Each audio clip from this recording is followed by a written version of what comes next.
দেশের উপর রাজনীতি চলবে না ভেঙে দাও ঘুরিয়ে দাও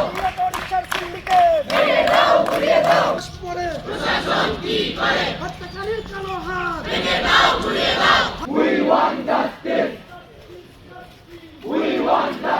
হত্যাকারীর কালো হাত ভেঙে দাও ঘুরিয়ে দাও হত্যাকারীর কালো হাত ভেঙে দাও ঘুরিয়ে দাও